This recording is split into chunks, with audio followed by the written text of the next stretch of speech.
When you first create your character, you'll be asked which server to join. Always pick the one that has the best ping for you. Now let's create our character. As you can see, this is what pops up when you first create a character. You just continue, then you pick male or female, whichever one you want. Now we'll take a look at the male's hairs and facial stuff. As you can see, there's not many to pick from, face-wise, hair-wise, eyes, and even face paint and beard-wise. You're very limited in the amount of colour and the amount of customization you can do. However, in the actual game, there is a merchant that you can buy hair dyes from, so that's awesome. Also, once you're ready, your character's ready and you're ready to put in your name, you put it in the travel pass. So where it says sign here, you put in your name. But first, let's go and see what the females look like. Now, as you can see, the females have the same amount of options and choices for customization as the actual males. And now let's begin our character, shall we? And start our epic journey. Now, I'm just going to name it Test.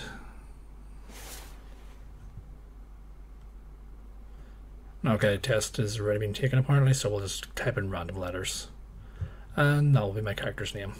And later on it allows you to choose one of the 4 regions to spawn in. I've left the trailer in for you guys to enjoy. If you don't want to watch it, just skip the next 50 seconds.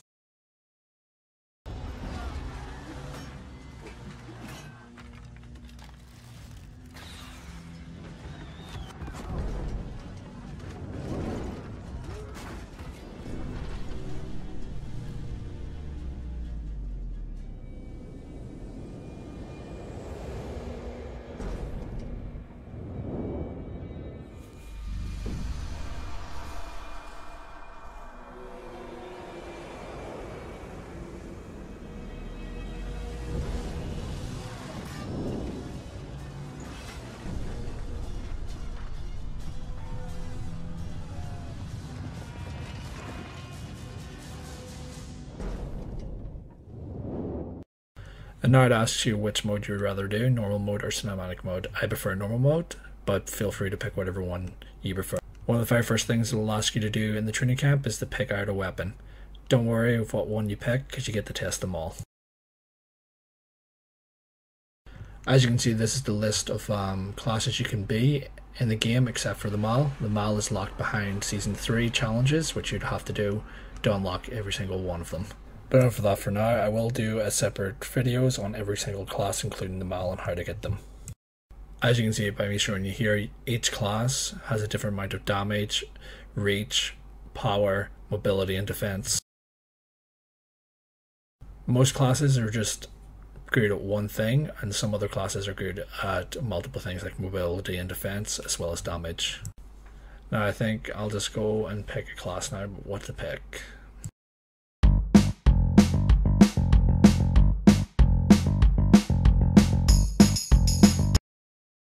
I think for now I'm just going to go for the spear. Let's see what the spear is like. Now let's test out the spear's light and heavy attacks. The light and heavy attacks seem to do a good amount of damage. And this is where they want you to test out the weapon class by dueling this NPC. Let's see how good the spear is using my abilities. I seem to be getting him down really fast, so that's good. The spear is quite good at this. Going to be careful because he always got me again. I think it's probably best as a spear user just to get him down as fast as possible. I'm just going to go all out on him here.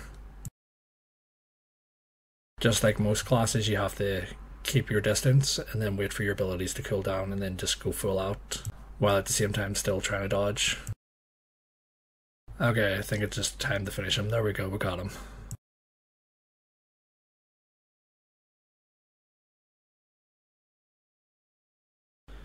Now I have to go pick out another weapon to see what else I like. Normally I use the dual blades and the Nadachi as well as the musket, but I'll show you guys what the musket can do. It's best for short to medium range. Keep that in mind when you want to play the musket. As you can see, just as basic attacks do a lot of damage as well as its abilities. You also have a basic ability to get out of there using the grenade.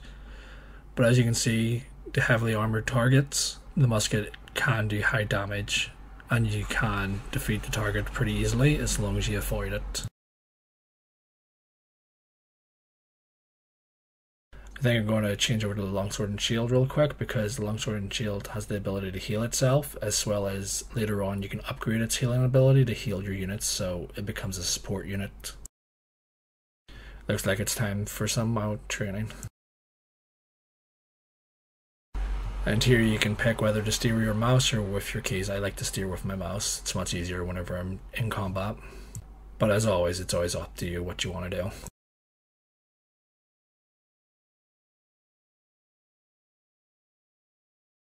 This is just some basic mount training that the game allows you to do.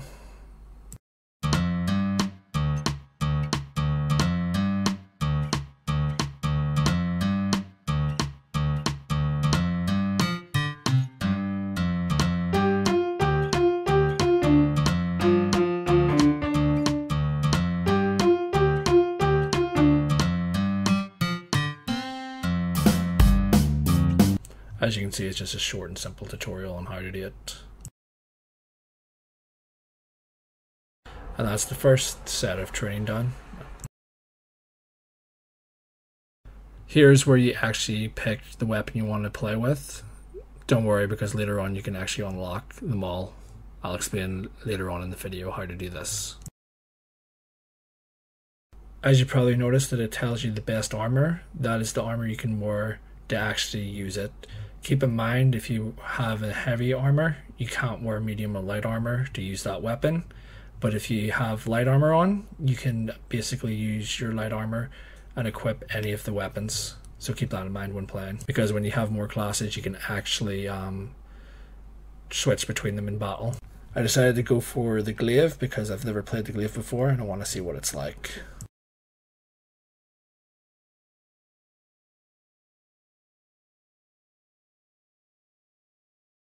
Once you're done the first training camp, this is where it basically puts you. This is like the training camp beginner's starting area for everyone that's just starting out. Don't worry. After this point, you get the pick which region you want to go into, and you actually go to the starting cities where everyone else is. So basically, whenever you see past this cutscene, once you see people running around here, it's people that have just created a freshly new character and are also testing out their classes.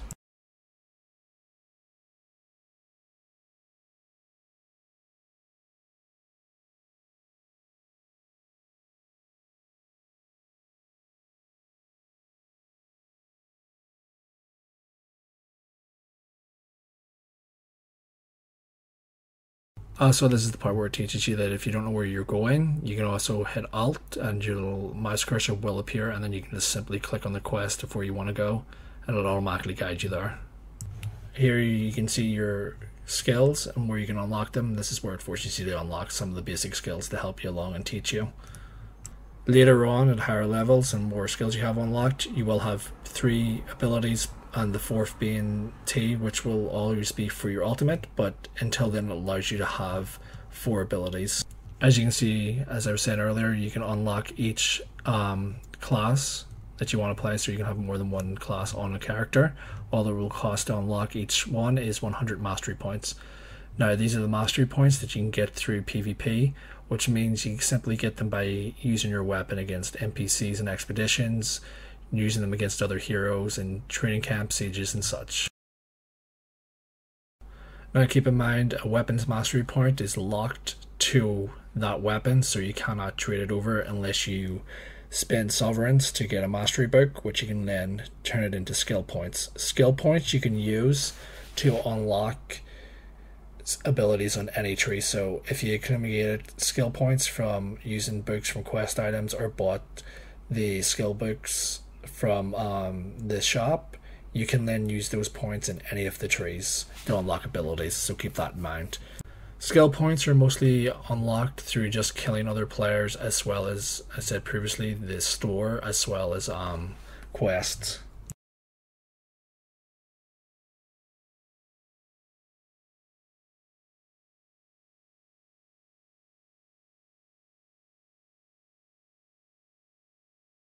You can read each quest if you want, but I'm just going to accept them due to the fact I don't really read much of the quest lines in most games. Another thing to keep in mind is that until level 10 to 15, you get no tribute points to make yourself stronger, so until then you're just basically weak. Just prepare for the fact that you will be doing a lot of training like this and a lot of missions like this up until level 15 plus, as the game just wants to fill you up with as much information as they can so you're ready for when you enter the world. With any charging unit, if you have the column like I do with these units, with the Iron Swordsmen, it's always best to form them up to do that and then do the charging for the column. It actually helps you break through enemy lines as well as does more charging damage. And here the game wants you to do a basic charge. Now keep in mind when charging, you don't want to charge too far or too short. You want to get it so that the charge is able to hit at least the back line, because whenever you charge, your units will charge the whole way until I hit something. So if you have 2 rows, you might as well try and get them to the back line, and so they can inflict as much damage as possible, as you can see right now. And then once you charge into a melee unit like this, you just quickly try and help your troops mop up so you don't take any losses. Another thing to note is the supply points. Supply points are really good for capturing if you don't already own it. The reasons being is that you can actually heal your troops that are inside the circle, as well as later on you'll be able to switch out and change to any unit you've brought into battle, as well as change your horse and artillery.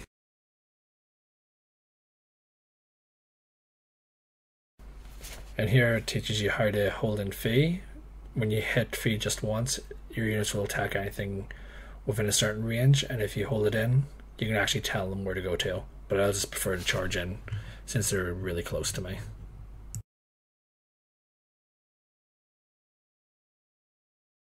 As you can see here, they're telling you you can switch over to the shields.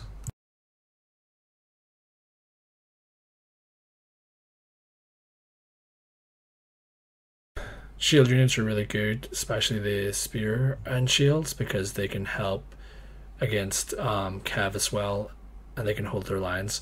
As you can see, I'm doing the column formation, which is going to help me with the ability of advancing that it's going to tell me to do in a second. Make sure before you advance that you always make sure that your units are in formation first. Also, a quick hint, if you don't know what abilities your unit has, you can always hit Alt and bring up the mouse icon, and then bring it over the actual skills and read the description of what it does. As you can see, this is what an advance looks like while in the column formation, which allows heroes and other troops to move up behind them. Now once they reach their designation, they will disperse and attack like this. So keep that in mind whenever you're advancing your shield units. Even though I don't do it here, you should always advance them, and once they've stopped advancing, tell them to redo their formation by hitting X.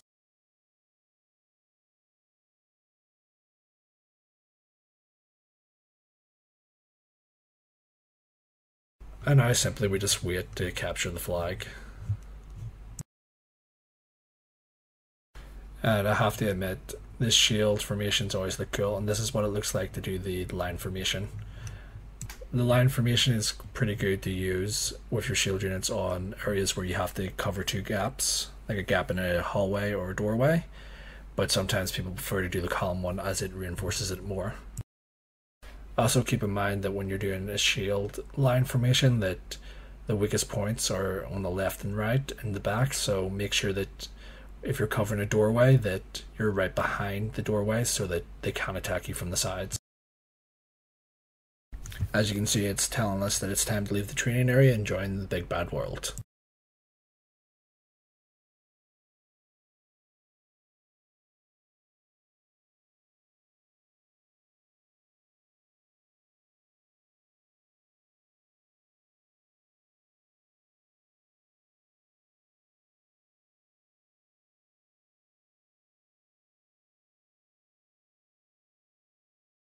And this is the last training battle you will have to do before you actually join the world.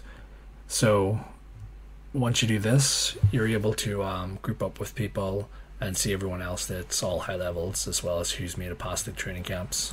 But as stated before, you will have to do training missions like this until at least level 15 plus.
Now with him dead, Lord Fallon dead, we can just basically hand in the last quest here, and then I think we get sent out of here.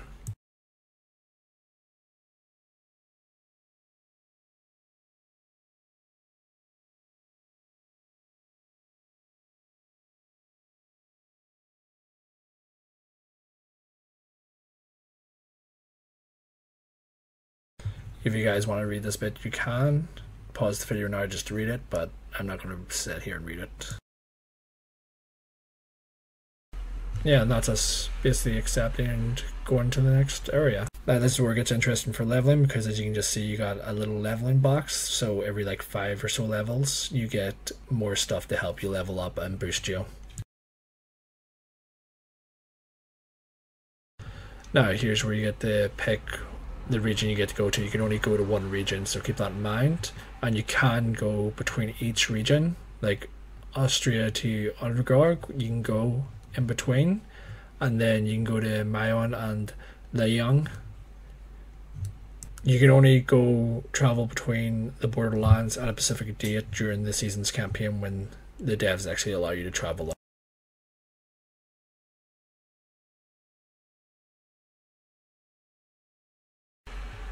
Also, keep in mind that each era produces different types of unit kits, so whichever one you go into will be easier to craft those unit kits and make them cheaper. But if you just plan on using bronze or silver to buy them off the auction house, or just use bronze to automatically buy them, when you're creating your troop, it won't matter much. I always pick Augolia because that's my favorite place to go. Leave in the comments which region you prefer to go to every time and why. As you can see, it likes to show you which area you've actually picked and what it looks like a little bit, as well as some other areas.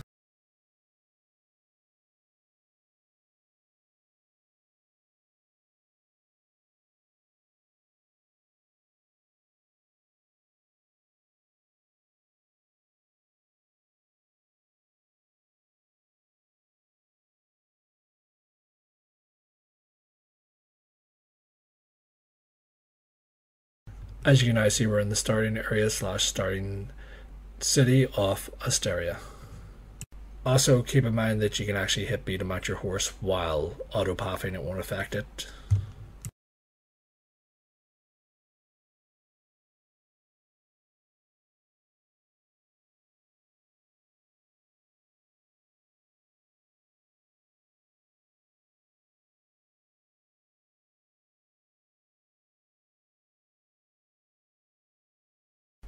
And here's where you basically get quests. They start unlocking units. They start to give you quests that actually allow you to unlock a lot of units, which will help you level up.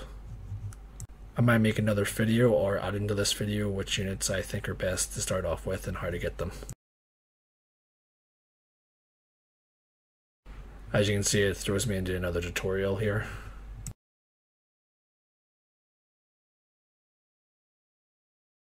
Keep in mind when you get the cutscenes like this, you can just hit escape and skip the actual cutscene if you don't want to watch it.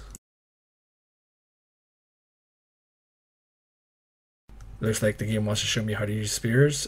Keep in mind that certain formations are very good for killing heroes and units, especially in doorways and around corners, due to the fact that the bracing of spearmen do a lot of damage, and if you get their skill tree unlocked in certain skill trees of the units, and certain spearmen can actually hit more than one target, as well as stun them whenever they hit the brace.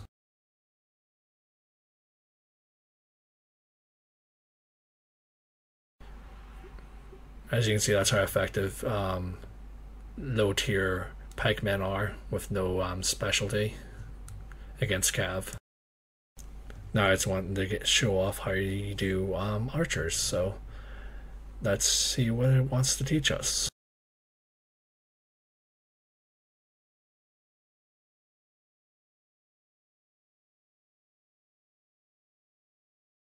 Keep in mind when doing this part, you actually have to do the formation they tell you to, and it has to actually touch the circle, otherwise you'll just sit here all day. Keep in mind that archers all have different default ranges, as well as you can actually upgrade their range in certain trees. Now, another thing to find useful is that any unit you can do, you can basically tell them to hold formation by holding an X, and you can actually place it down and then use ND to spin it around to whatever way you want. But an also good thing about that is you can put them like on a supply point without actually having to run to the supply, as well as if you hold an X and then place them somewhere, like say 12 feet away, and then hit Phi, they will attack everything along the way within their range until they reach the destination. So it's easy to advance troops and retreat troops while attacking.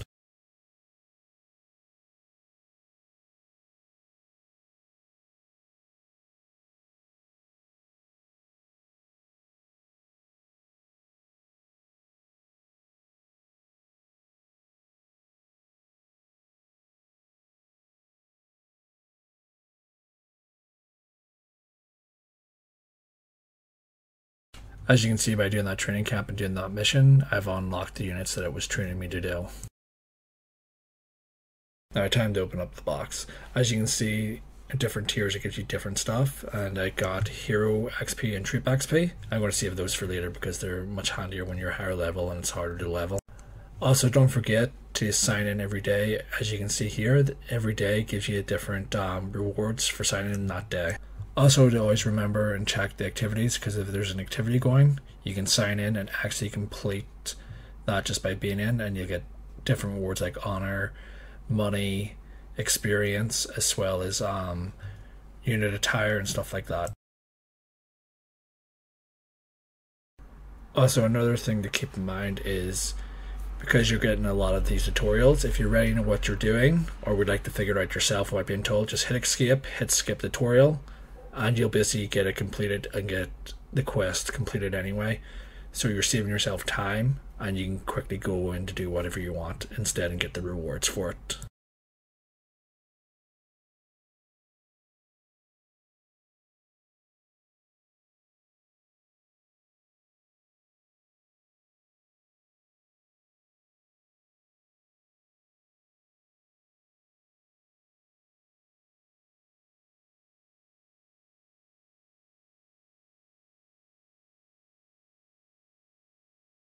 Now it wants me to sign up for a Sage battle, so let's sign up.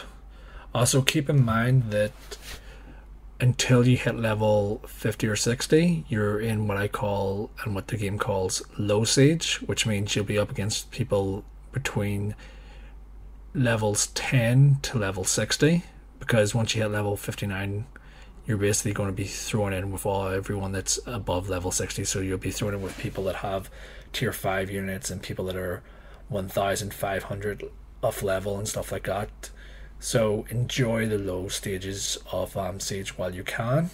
Also keep in mind that expeditions are good for leveling up your troops, and also when you get the possible rewards of the steel plates and metal and stuff like that, you can sell them in the auction house for easy silver if you don't plan on using them, because every win is basically good XP and good bronze, as well as good possibility of earning silver on the auction house from the rewards. Also keep in mind, each stack, for example of steel plates, goes for 900 silver to 1,900. So keep that in mind when you want to sell it. Okay, let's sign up for Sage and see if we can get into a battle real quick. Up, we're already in a battle, so that's good.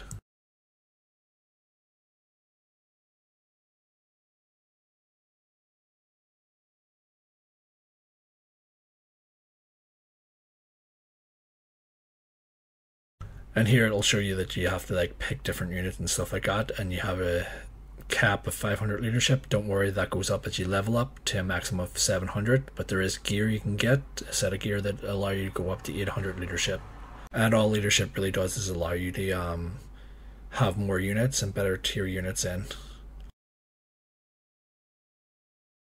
And as you can see on the right hand side is the weapon you've selected, your horse you've selected, and the empty slot is normally where your artillery goes. Also keep in mind that, say you were light armor and you want to change your weapon over, you can change over to any weapon class you've unlocked that's a light armor plus. But if you're wearing heavy armor or medium armor, you cannot go to the weapons that you want that require light armor. For example, if you're wearing heavy armor, you want to switch over to being a dual blade, you cannot do that if you're wearing heavy armor. But if you're light armor and you want to switch from using dual blade to a glaive user, you can. I'm just going to leave my first battle on this character of the Siege match for those that would like to see how it goes and how the battles are. I hope you enjoy. And for anyone else that just wants to quit right now with the video without watching the battle, thank you for watching. It's greatly appreciated. If you like this content and would like to watch more content like it, don't forget to like, comment, and subscribe. Also, don't forget to let me know in the comments below what you would like to see next, as well as if this video was helpful. Once again, thank you for watching, and for those that are staying to watch the rest of the video, it's greatly appreciated and I hope you enjoy it.